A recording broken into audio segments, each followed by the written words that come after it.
Hello friends, आप सभी का स्वागत है आर के लर्निंग क्लासेस में। आज के इस वीडियो में हम 10th क्लास के पॉलिटिकल साइंस का फर्स्ट चैप्टर का सेकंड पार्ट करेंगे। फर्स्ट पार्ट हम ऑलरेडी कंप्लीट कर चुके हैं। यदि आप वो नहीं देखे तो वो पहले देख ले, तभी आपको आगे और अच्छे समझ में आएगी। ठीक है, तो चलिए सेकंड पार्ट शुरू करते हैं। तो पहले हम फर्स्ट पार्ट की ओर चलते हैं कि हमने फर्स्ट पार्ट में क्या पढ़ा था। फर्स्ट पार्ट में हमने देखा था कि बेल्जियम और श्रीलंका दो अलग अलग देश है, दोनों में क्या है, विविधता है। अपनी विविधता को दूर करने के लिए श्रीलंका ने कुछ खास कदम नहीं उठाया, तो जिसके कारण वहाँ पे क्या हुआ, गृह युद्ध हुआ, मारकाट मच गया, बहुत सारे लोग मर गए और बहुत सारे लोग शरणार्थी बनने को मजबूर हो गए। ये सब चीज़ें हमने देखा था, ठीक है। और देश में अशांति फैल गई। लेकिन बेल्जियम ने क्या करा, बेल्जियम ने अपने संविधान में चेंजिंग करा, बेल्जियम ने चालाकी की, समझदारी दिखाई, अपने संविधान में चेंजिंग करा और गृह युद्ध से अपने देश को बचा लिया। तो बेल्जियम ने क्या क्या चेंजिंग करा आज इस पार्ट में हम देखेंगे, ठीक है। बेल्जियम की समझदारी, तो बेल्जियम ने जो चेंजिंग करा वो बेल्जियम की समझदारी थी।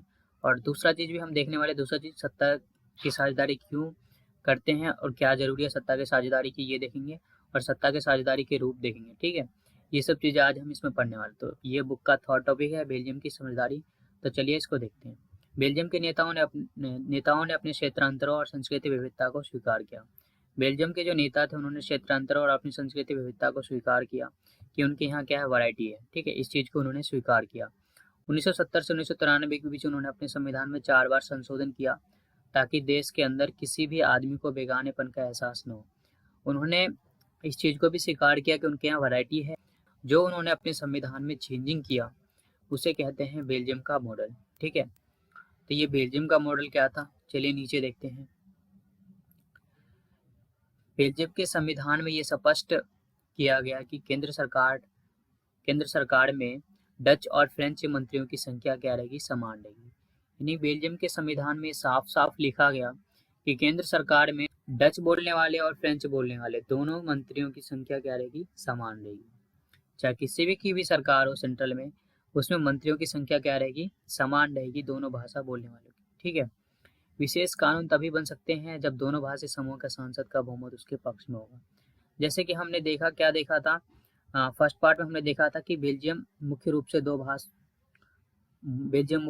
भाषी समूह रहते हैं। कौन कौन से, पहले वो लोग जो फ्रेंच बोलते हैं, दूसरे वो जो डच बोलते हैं, ठीक है। तो यहाँ बेल्जियम के संविधान में साफ कर दिया गया कि फ्रेंच बोलने वाले भी उतने ही लोग रहेंगे जितने डच बोलने वाले रहेंगे, ठीक है। और इसमें भी कोई भी विशेष कानून तभी बन सकता है जब जो दोनों भाषा जो बोलने, यानी बहुमत जिस कानून को मिलेगा, सभी लोग जिस कानून को समर्थन देंगे, वो कानून तभी बन सकता है, ठीक है। ऐसा नहीं होगा कि मतलब लोग समर्थन नहीं दे रहे हैं और वो कानून बन जाए। यानी जो सांसद बैठे हुए हैं उसमें कानून को पारित करने वाले जो सांसद बैठे हैं उन्होंने वोट दिया ही नहीं और कोई कानून जबरदस्ती बना देता, ऐसा नहीं होगा। इसके लिए क्या मतलब, वहाँ पे प्रावधान किया गया कि सांसद विशेष विशेष कानून तभी पारित होगा जब सांसदों का बहुमत जो है उसके पक्ष में होगा। कौन से सांसद, डच बोलने वाले और फ्रेंच वाले बोलने वाले दोनों भाषियों के सांसद का बहुमत जिसके पक्ष में होगा वही कानून पारित होगा, ठीक है। ये बहुत ही महत्वपूर्ण दोनों बदलाव थे, पहला और दूसरा, ठीक है। तीसरा बदलाव क्या था, देखते हैं चलो। केंद्र सरकार की अनेक शक्तियां देश के दो क्षेत्रीय सरकार को दे दी गई। यानी केंद्र सरकार की जो जितनी शक्तियां थी, पहले केंद्र सरकार के पास सारी शक्तियां थी, उसमें क्या किया गया, बदलाव किया गया। उसमें बदलाव करके क्षेत्रीय सरकार को भी उनकी पावर जो थी वो दे दी गई। यानी जैसे कि हमारे यहाँ क्या है, देखो भारत में क्या है, भारत में केंद्र सरकार और राज्य सरकार और तीसरी सतह की सरकार कार्य करती है, जिसे कहते हैं प्रांतीय सरकार या फिर नगर पालिका या पंचायत कहते हैं, ठीक है। ये है ना हमारे यहाँ। तो ऐसे ही वहाँ पे किया गया, यानी केंद्र सरकार की जो शक्तियाँ हैं, पहले वहाँ पे क्या था, केंद्र सरकार के पास सारी शक्तियाँ थी, तो अब क्या किया गया, वो शक्तियाँ राज्य सरकार को भी दे दी गई। और तीसरी सत्ता की भी सरकार बनाई गई, सामुदायिक सरकार, और कुछ शक्तियां इनको भी दे दी। सत्ता को सही ढंग से चलाने के लिए, लोकतंत्र को सही ढंग से चलाने के लिए ऐसा किया गया ताकि देश के अंदर मारकाट ना मचे, ना लड़ाइयाँ हो। इस चीज़ के लिए वहाँ पे ये सब बदलाव किया गया। देखो, तो ये समझ में आ गया, जो क्षेत्र सरकार को दे दी गई, यानी शक्तियाँ जो केंद्र के पास जो शक्तियाँ थी उसको क्या किया गया, क्षेत्र या राज्य सरकार को दी गई, ठीक है। क्षेत्र हमारे यहाँ राज्य सरकार कहते हैं और वहाँ क्षेत्र सरकार इनको कहा जाता है, ठीक है। केंद्र और राज्य के अलावा तीसरे स्तर की सरकार भी काम करती है, सामुदायिक सरकार। यानी केंद्र सरकार और राज्य सरकार के अलावा यहाँ तीसरे स्तर की सरकार कार्य करती है, सामुदायिक सरकार। जैसे हमारे यहाँ पंचायत नगर पालिका कार्य करती है, गांव में पंचायत होता है, शहरों में नगर पालिका, वैसे काम करती है। वैसे वहाँ पे एक तीसरे स्तर की सरकार बनाएगी, सामुदायिक सरकार, जो जारी करती थी। ठीक है, सत्ता की साझेदारी क्यों जरूरी है। ठीक है, ये है बुक का 4th टॉपिक। ये इसमें देखो बहुत ही इंपॉर्टेंट टॉपिक है ये। अब इसमें बात की गई कि सत्ता की साझेदारी जरूरी क्यों है। जो सत्ता की साझेदारी के बारे में हम पढ़ते आ रहे हैं वो आखिर जरूरी है क्यों। ठीक है, तो इसको यहाँ पे हम देखते हैं। सत्ता के बंटवारे से विभिन्न सामाजिक समूहों के बीच टकराव का अंदेशा कम हो जाता है। यानी सत्ता के बंटवारे से क्या हो जाता है, विभिन्न सामाजिक समूहों के बीच टकराव का जो होता है अंदेशा कम हो जाता है। यानी सामाजिक समूहों के बीच कैसे टकराव राय होगा, किसी पहली समाज की अलग राय होगा, दूसरी समाज की अलग राय होगा, तो उनके बीच टकराव न हो इस चीज के लिए क्या किया गया, सत्ता की साझेदारी की गया। सत्ता को बांट दिया गया केंद्र सरकार, राज्य सरकार, सामुदायिक सरकार में, ताकि सभी जितने भी लोग रह रहे हैं सभी की बातों को सुना जाए, सभी के बातों को देख करके कोई भी कानून, कोई भी नियम या फिर कोई भी फैसला लिया जा सके। इसीलिए सत्ता की साझेदारी जो होता है बहुत जरूरी होता है लोकतंत्र के लिए। ठीक है, सामाजिक टकराव आगे बढ़कर हिंसा और राजनीतिक स्थिरता का रूप ले लेता है, इसलिए सत्ता की साझेदारी लोकतंत्र के लिए जरूरी है। जैसे कि मैंने बताया, यदि क्या होगा, यदि सत्ता का साझेदारी सही ढंग से नहीं होगा, ठीक है, सत्ता की साझेदारी सही ढंग से नहीं होगा तो क्या होगा, टकराव होगा। टकराव से क्या होगा, हिंसा होगा, लोग मारे जाएंगे। ठीक है, लोगों को विस्थापित होना पड़ेगा। तो इस सब चीजों को दूर करने के लिए सत्ता की साझेदारी क्या है, बहुत जरूरी है, ताकि आगे चलकर क्या हो, लोकतंत्र का हानि न हो। ठीक है, इस चीज के लिए सत्ता की साझेदारी बहुत ज्यादा जरूरी है। बहुसंख्यक समुदाय बहुसंख्यक समुदाय की इच्छा को बाकी सभी पर थोपना लाभकारी लग सकता है, पर आगे चलकर यह देश की अखंडता के लिए नुकसानदेह हो सकता है। यानी बहुसंख्यक समुदाय जो है उनकी उनकी जो भी इच्छा है उनको थोपना लाभकारी लग सकता है, पर आगे चलकर क्या होगा, नुकसानदेह होगा। जैसे कि श्रीलंका वाले में देखा था हमने, फर्स्ट पार्ट में देखा था कि श्रीलंका के जो सिनीली लोग थे उनकी इच्छाओं को तमिलों पर थोपा गया। ठीक है, जो उनके इच्छा थे उनके हिसाब से कानून बना करके तमिलों पर थोपा गया। तो तमिल ने क्या करा, तमिल ने आवाज उठाई, आंदोलन किए, और जिसके कारण गृह युद्ध वहाँ पे हो गया। ठीक है, तो यानी बहुसंख्यक का इच्छा थोपना ठीक तो लग सकता है, लेकिन आगे चल के क्या होगा, नुकसानदेह होगा। सत्ता की साझेदारी लोकतंत्र का आत्मा होता है। जहाँ पे देखो, जिस भी देश में सत्ता की साझेदारी होती है, पावर का बंटवारा आता है, वहाँ पे लोकतंत्र होता ही है। ठीक है, इसलिए सत्ता की साझेदारी क्या है, लोकतंत्र का आत्मा है।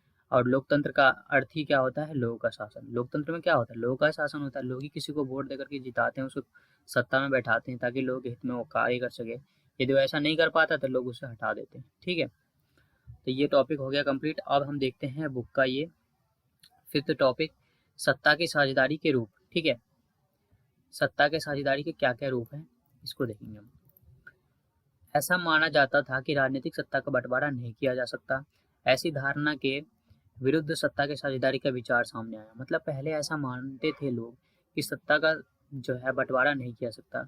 ऐसा लोग क्यों मानते थे, ऐसा इसलिए मानते थे क्योंकि लोगों को ऐसा लगता था कि सत्ता का यदि बंटवारा कर दिया जाता है तो किसी को किसी भी फैसला को किसी को लेने में मुश्किलें आएंगी। क्यों, क्योंकि देखो यदि कोई भी फैसला लिया जाता है तो उसमें क्या होता है, देखो यदि 4-5 लोग हैं जिसके भी सत्ता बटा हुआ है, मान लिया हमने 4-5 समुदाय या फिर 4-5 लोग हैं या 4-5 संस्था, इनके बीच सत्ता बटा हुआ है, तो पहले इनसे परमिशन लेना पड़ेगा, फिर इनसे लेना पड़ेगा, फिर इनसे लेना पड़ेगा। तो मतलब परमिशन लेना पड़ेगा फिर कोई फैसला ले सकते हैं।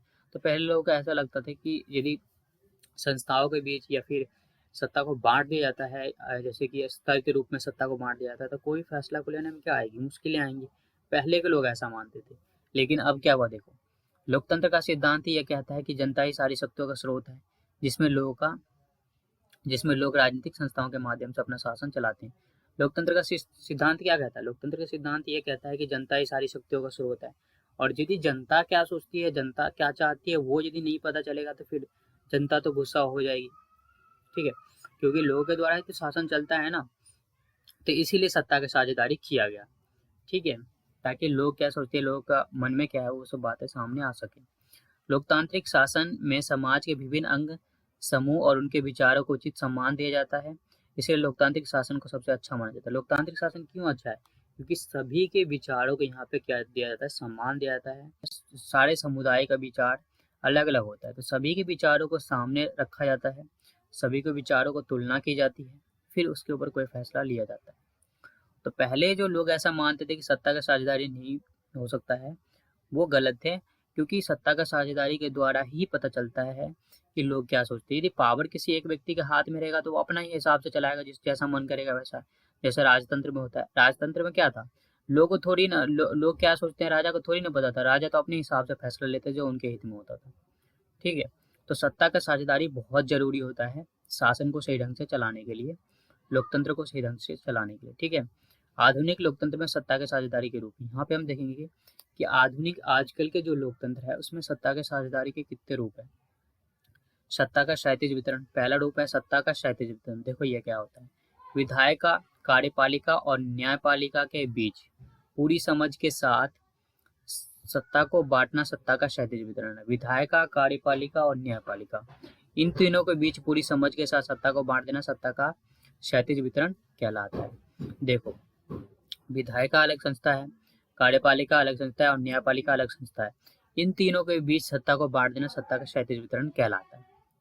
इसमें क्या होता है, तीनों क्या होता है, एक ही स्तर पर रहकर के कार्य करता है। देखो कैसे, विधायिका एक ही स्तर पे है, कार्यपालिका भी एक ही स्तर पे है और न्यायपालिका भी एक ही स्तर पे है। मतलब कोई किसी का पोजीशन निर्धारित नहीं है, सभी एक ही स्तर पे रह करके सत्ता का क्या कर रहे हैं, उपयोग कर रहे हैं।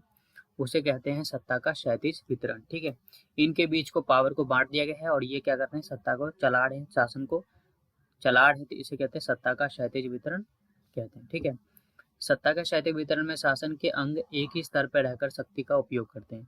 इनमें पोजीशन अलग अलग नहीं होता, ये नहीं कि फर्स्ट तू तेरे पास ज्यादा पावर रहेगा, सेकंड तेरे पास कम रहेगा, थर्ड तेरे पास और कम रहेगा, ऐसा नहीं होता। एक ही स्तर पर रह करके सभी कार्य करते हैं। ठीक है, एक ही स्तर पर रह करके सारे कार्य करते हैं। कार्यपालिका और न्यायपालिका एक स्तर पर रहकर कार्य करता है। किसमें, सत्ता के क्षैतिज वितरण में। सत्ता के क्षैतिज वितरण से ये सुनिश्चित हो जाता है कि कोई भी अंग सत्ता का असीमित उपयोग नहीं करेगा। देखो इसमें क्या सुनिश्चित हो जाता है, इसमें ये पक्का हो जाता है कि कोई भी जो अंग है वो सत्ता का गलत उपयोग नहीं करेगा। गलत उपयोग नहीं करने का मतलब ये है कि कोई भी अंग जो है सत्ता का अपने हिसाब से अपने इच्छा अनुसार उपयोग नहीं करेगा। ये कैसे होगा कि मतलब नहीं करेगा, देखो विधायिका क्यों नहीं करेगा, देखो नीचे लिखा हुआ है इसमें, सत्ता का क्षैतिज वितरण में सभी अंग एक दूसरे पर अंकुश रखता है। क्यों नहीं करेगा, क्योंकि सारे जितने भी अंग हैं एक दूसरे पे अंकुश रख रहा है, यानी कंट्रोल रख रहा है एक दूसरे पे। कार्यपालिका और विधायिका न्यायपालिका पे कंट्रोल रख रही है। ठीक है, और न्यायपालिका कार्यपालिका और विधायिका पे कंट्रोल रख रही है। तो सारे अंग जितने भी है वो एक दूसरे पर क्या रख रही है, नियंत्रण रख रही है, जिसके कारण कोई भी अंग सत्ता का असीमित उपयोग नहीं कर सकता। असीमित का मतलब होता है कि जरूरत से ज्यादा। ठीक है, न्यायपालिका के नियुक्ति कार्यपालिका करती है। ठीक है, पर न्यायपालिका और कार्यपालिका और विधायिका द्वारा बनाए गए कानून पर नियंत्रण करती है। देखो न्यायपालिका की नियुक्ति कौन करती है, कार्यपालिका करती है, पर न्यायपालिका ही कार्यपालिका और विधायिका द्वारा बनाए गए कानून पर क्या रखती है, नियंत्रण रखती है। देखो न्यायपालिका की नियुक्ति कौन करती है, कार्यपालिका करती है, पर कार्यपालिका जो कानून बनाती है और विधायिका जो कानून बनाती है उस पर न्याय कौन करता है, उस पर न्याय करता है न्यायपालिका। तो यानी सब एक दूसरे से कनेक्टेड है, इसीलिए इसमें सत्ता का असीमित उपयोग नहीं हो सकता। ठीक है, सत्ता का ऊर्ध्वाधर वितरण, दूसरा प्रकार है सत्ता का ऊर्ध्वाधर वितरण। सरकार के बीच विभिन्न स्तरों पर सत्ता को बांटना सत्ता का ऊर्ध्वाधर वितरण कहते हैं। यानी देखो सरकार के बीच विभिन्न स्तरों पर, पहले वाले हम पढ़ा था कि उसमें स्तर नहीं होता, इसमें क्या होता है, स्तर होता है। सरकार के बीच विभिन्न स्तरों पर सत्ता को बांटना सत्ता का ऊर्ध्वाधर वितरण कहलाता है। ये हमारे देश में है। देखो ये कैसे होता है, केंद्र सरकार, राज्य सरकार और स्थानीय सरकार, इनके बीच क्या होता है, सत्ता को बांट देना सत्ता का ऊर्ध्वाधर वितरण कहते हैं। ये पंचायत, ठीक है, पहला केंद्र सरकार यानी सेंट्रल में काम करेगी, दूसरा राज्य सरकार स्टेट, ठीक है, तीसरा स्थानीय या फिर इसको नगर पालिका या पंचायत सरकार कहेंगे। तो ये मतलब कार्य करती है, इसे कहते हैं सत्ता का ऊर्ध्वाधर वितरण। तो सत्ता के ऊर्ध्वाधर वितरण में स्तरों का क्या होता है, डिवाइड होता है, तो स्तरों का बंटवारा होता है। ठीक है, डिवाइडेशन होता है स्तरों का, पोजीशन का डिवाइड होता है कि मतलब अलग अलग पोजीशन पे अलग अलग सरकारें काम करती है, उसे कहते हैं सत्ता का ऊर्ध्वाधर वितरण कहते हैं। ठीक है, संघ या केंद्र सरकार के बीच शक्तियों को बांटना, संघ या केंद्र सरकार के बीच शक्तियों को बांटा जाता है। पूरे देश के लिए बनने वाले सरकार को संघ सरकार या केंद्र सरकार कहते हैं, यानी पूरे देश के लिए सरकार जो कार्य करेगी, हमारे यहाँ उसे केंद्र कहते हैं और अन्य जगहों पे उसे संघ भी कहते हैं। ठीक है, अलग अलग राज्यों के लिए बनने वाले सरकार को क्षेत्रीय या प्रांतीय सरकार कहते हैं। जो राज्यों के लिए सरकार बनेगी उसे क्या कहते हैं, क्षेत्रीय सरकार या प्रांत सरकार कहेंगे। ठीक है, संविधान में इस बात का उल्लेख होता है कि संघ या क्षेत्रीय सरकार के बीच शक्तियों का बंटवारा किस प्रकार होगा। ठीक है, देखो संविधान में क्या होता है, संविधान में ये लिखा होता है कि केंद्र सरकार किस हिसाब से कार्य करेगी, राज्य सरकार किस हिसाब से कार्य करेगी, पंचायत और नगर पालिका किस हिसाब से कार्य करेगी, ये सब चीज़ें संविधान में लिखा होता है। इनके अधिकार क्षेत्र भी दिया होता है, ये हम अच्छे से पढ़ेंगे सेकंड चैप्टर में, ठीक है। देखो इसमें होता क्या है, केंद्र सरकार अपनी शक्तियों का कितना उपयोग करेगी, कहाँ कहाँ तक उनका मतलब कहाँ कहाँ तक अधिकार है, कहाँ कहाँ तक वो कर ले सकती है, ये सब चीज़ें सारा संविधान में लिखा होता है कि केंद्र सरकार कैसे कार्य करेगी, राज्य सरकार कैसे करेगी, और नगर पालिका या पंचायत कैसे कार्य करेगी। केंद्र सरकार, देखो केंद्र सरकार कैसे कार्य करती है इसमें, इसमें केंद्र सरकार कार्य सत्ता के ऊर्ध्वाधर में केंद्र सरकार क्या करेगी, कोई भी कानून बनाती है वो देश के लिए बनाती है, पूरे देश के लिए लागू होता है वो, ठीक है। केंद्र सरकार पूरे देश के लिए फैसला लेती है, राज्य सरकार अपने राज्य के भला के लिए फैसला लेती है, क्षेत्र सरकार जो नगर पालिका होता है, नगर पालिका अपने क्षेत्र के हिसाब से फैसला लेती है, अपने क्षेत्र के लिए लेती है, ठीक है। तो मतलब इसमें क्या होता है, सत्ता का बंटवारा होता है, अपने अपने क्षेत्रों में सत्ता का उपयोग ये लोग करते हैं, ठीक है। सत्ता का बंटवारा विभिन्न सामाजिक समूह और भाषीय धार्मिक समूहों के बीच भी हो सकता है। देखो सत्ता का बंटवारा का तीसरा रूप क्या है, विभिन्न सामाजिक समूहों के बीच भी हो सकता है, भाषीय समूहों के बीच भी हो सकता है। नहीं, सामाजिक समूहों के बीच सत्ता का बांटना सत्ता का तीसरा प्रकार है। ये कैसे होता है, बेल्जियम हमने देखा था, बेल्जियम में सामाजिक समूह के बीच क्या है, सामुदायिक समूह के बीच सरकार बैठा हुआ है। तीसरे स्तर की सरकार के बारे में हमने जिक्र करा था, ठीक है। उसमें क्या था, उसमें तीसरे स्तर की सरकार कार्य करती थी, जैसे हमारे यहाँ नगर पालिका था, उनके यहाँ भी तीसरे स्तर की सरकार कौन सी थी, सामुदायिक सरकार, ठीक है। तो तीसरा प्रकार ये भी है एक सत्ता के बंटवारे की, सामाजिक समूह के बीच भी हो सकता है, भाषीय समूह के बीच भी हो सकता है, धार्मिक समूह के बीच भी हो सकते हैं, यानी समूहों के बीच सत्ता को बांटना, ठीक है। कुछ देश के संविधान में यह बात सामाजिक रूप से कमजोर समुदाय और महिलाओं को प्रशासन में हिस्सेदारी देती है। कुछ देश के संविधान में ये लिखा हुआ है कि जो लोग कमजोर हैं, जो सत्ता में भाग नहीं ले पा रहे हैं, जैसे महिला हो गए, अल्पसंख्यक हो गए, उनको क्या किया जाएगा, सत्ता में हिस्सेदारी दी जाएगी। अल्पसंख्यक समुदाय को भी इस प्रकार प्रशासन में हिस्सेदारी दी जाती है ताकि वे खुद को प्रशासन से अलग न समझे। अल्पसंख्यक जो लोग होते हैं उनको क्या किया जाता है, उनके साथ ऐसा नहीं है कि यदि वो सत्ता में भाग नहीं ले सकते तो उनको दरकिनार कर दिया जाता है, ऐसा नहीं होता। उनको भी प्रशासन में हिस्सेदारी दी जाती है। कैसे हिस्सेदारी दी जाती है, जैसे कि देखो आरक्षण के द्वारा। कैसे, जैसे 15 सीटें टोटल देश के अंदर, मान लिया हमने 15 सीटें हैं, तो 15 सीटें में 2 सीटें फिक्स कर दिया कि 2 सीटें क्या होगी, अल्पसंख्यक के लिए ही होगी। तो ऐसा किया जाता है सत्ता के बंटवारे में। सत्ता का बंटवारे का एक रूप विभिन्न प्रकार का दबाव समूह भी हो सकता है। दबाव समूह भी सत्ता का बंटवारे का एक रूप है। दबाव समूह आंदोलन द्वारा अपने शासन को प्रभावित और नियंत्रित करती है। कैसे होती है दबाव समूह, देखो दबाव समूह जो मतलब सरकार के ऊपर दबाव बनाए, कोई किसी भी काम करने के लिए सरकार के ऊपर दबाव बनाए, जो अभी वर्तमान में सरकार है उसके ऊपर दबाव बनाए, कोई भी कानून कैसे बनना है उसके रूप में। दबाव समूह कैसे कार्य करते हैं, जैसे कि विपक्ष अभी मान लो कि किसी की भी गवर्नमेंट है, मान लिया हमने एक पार्टी है जिसकी गवर्नमेंट है केंद्र में, तो ये बी और सी जो विपक्ष है, मतलब जो सत्ता में नहीं है, B C D E F जितने भी मतलब जो सत्ता में नहीं हो, क्या करेंगे, ए के ऊपर दबाव बनाएंगे कि तू अच्छे काम कर, तो अच्छे से काम कर, नहीं तो हम जनता को क्या करेंगे, बता देंगे। ये जनता को बताते रहते हैं कि ये अच्छा काम नहीं किया, ये अच्छा फैसला नहीं लिया, तो जिसके कारण क्या होता है कि ए जो होता है अच्छा कार्य करता है, नहीं तो उसको डर होता है कि बी सी डी जितने भी विपक्ष वाले हैं वो जनता को बता देंगे कि हमने क्या क्या अच्छा काम नहीं करा, ठीक है। और ये जनता के सामने मौका भी रखते हैं कि ये अच्छा काम नहीं कर रहे, तुम क्या करो, हमें वोट दो, हमें जिताओ, हम उनसे अच्छा काम करेंगे। मतलब दबाव समूह लोकतंत्र के लिए बहुत अच्छी चीज़ है, ठीक है। तो दबाव समूह क्या करते हैं, आंदोलन द्वारा शासन को प्रभावित और नियंत्रित करती है, आंदोलन करती है, धरना देती है, जिसके कारण सरकार यदि कोई गलत फैसला लेती है तो उसको वापस लेना पड़ता है, ठीक है। दबाव समूह सत्ता के दावेदार का विकल्प रखता है। मैंने जैसे कि बताया दावेदार का विकल्प रख रहा है, यहाँ पे कह रहा है ए अच्छा काम नहीं कर रहा है, बी सी डी हमें चुनो, ठीक है। हमें कह रहा है कि बी कह रहा है हमें चुनो, सी कह रहा है हमें चुनो, डी कह रहा है हमें चुनो, ताकि हम और अच्छा काम कर पाएंगे ए से, ठीक है। तो ऐसे होता है, पार्टी आपस में प्रतिस्पर्धा करती है, कॉम्पिटिशन करती है, जैसे कि मैंने बताया ये बी सी डी सब आपस में कॉम्पिटिशन कर रहे हैं, ये भी कॉम्पिटिशन कर रहे हैं कि हम अच्छा उनसे अच्छा कर रहे हैं, आप हमें वोट देके चुनिए, हमें पावर में लाइए तो और हम अच्छा काम करेंगे, ठीक है। तो यानी कॉम्पिटिशन चलता रहता है, प्रतिस्पर्धा चलता रहता है।